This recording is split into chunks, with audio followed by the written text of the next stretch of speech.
Hello.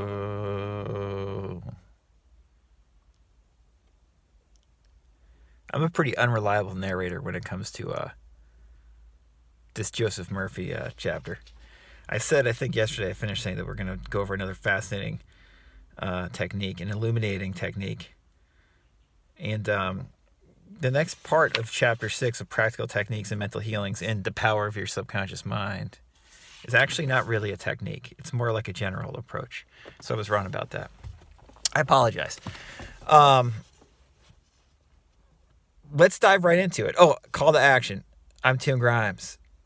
If you want to read more about this fascinating information or get next level, high level coaching, visit www.radicalcounselor.com.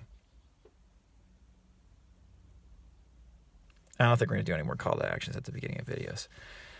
So diving right back in where we left off yesterday, Joey Murphy. The next section in this chapter, your subconscious will accept your blueprint. So this is not really a technique that Murphy's about to talk about. This is more like a general way of looking at applying manifesting principles, applying your imagination more pragmatically and more effectively in your life. And it's the stuff that we always go over. I mean, we're going over this stuff constantly. This is a beautiful little section we're going to read today. Murphy writes, if you were building a new home for yourself and family, you know that you would be intensely interested in regard to the blueprint for your home. You would see to it that the builders conform to the blueprint. You would watch the material and select only the best wood, steel, in fact, the best of everything. What about your mental home and your mental blueprint for happiness and abundance? All your experiences and everything that enters into your life depend upon the nature of the mental building blocks which you use in the construction of your mental home. I think that most viewers of this channel would agree with that paragraph, that beautiful paragraph. And it's very interesting to consider that we tend to spend so much time worrying about external things in our life, such as our house, where we live, certain things we have, certain material possessions.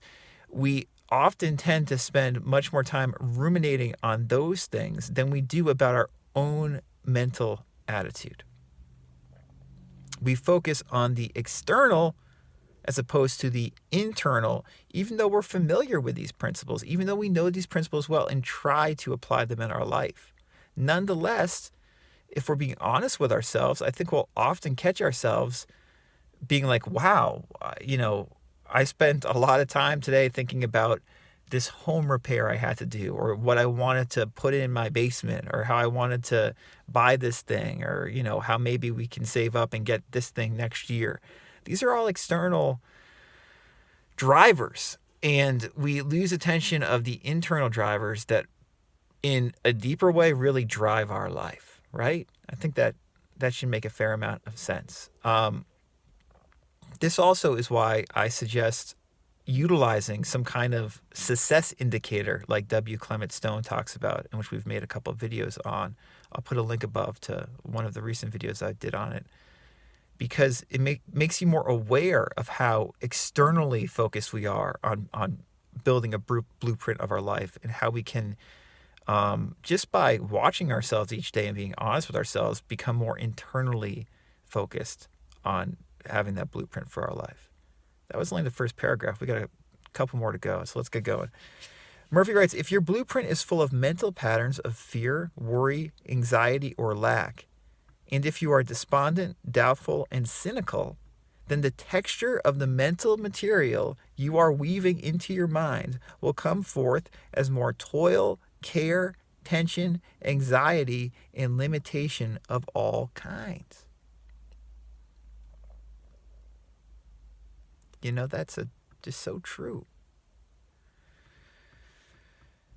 The most fundamental and the most far-reaching activity in your life is that which you build into your mentality every waking hour.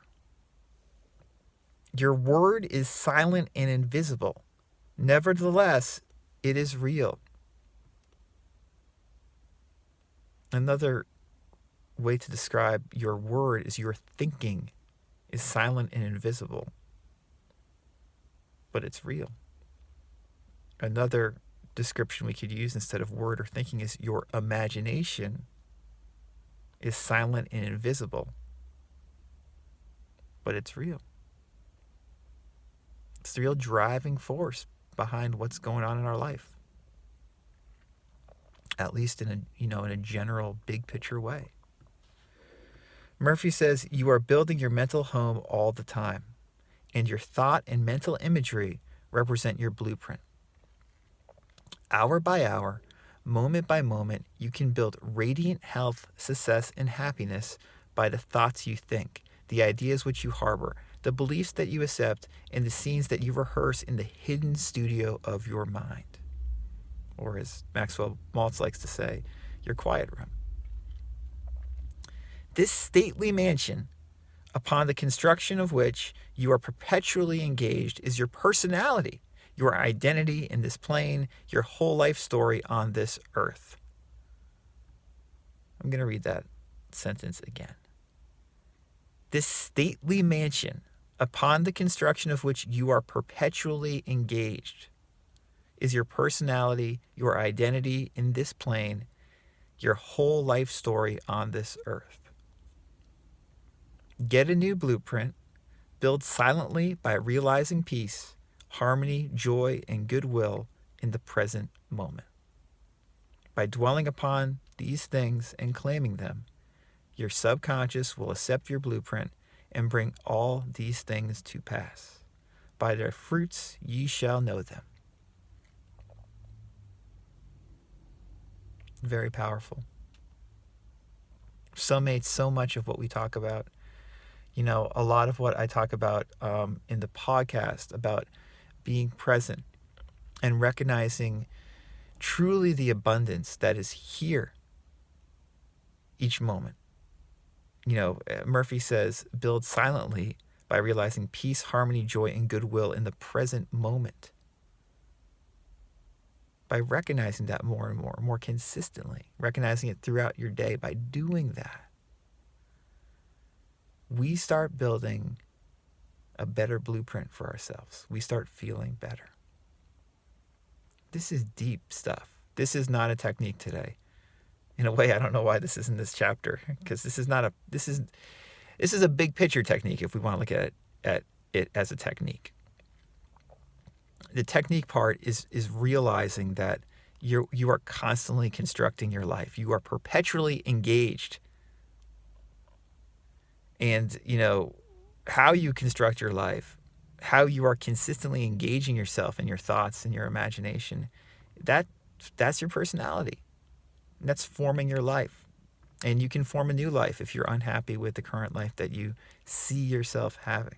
Get a new blueprint, build silently by realizing peace, harmony, joy, and goodwill in the present moment.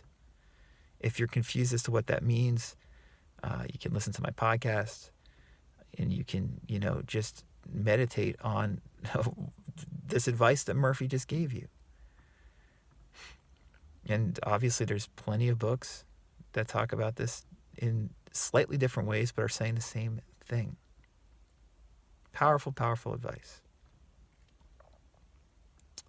So yeah, that's that section of chapter 6 of The Power of Your Subconscious Mind, Practical Techniques and Mental Healings. I'm not going to tease the next section because I don't want to get it incorrect like I did yesterday, telling you it was a technique when it really wasn't. But glancing at it right now, it's a good one. So, yeah, I'll see you soon.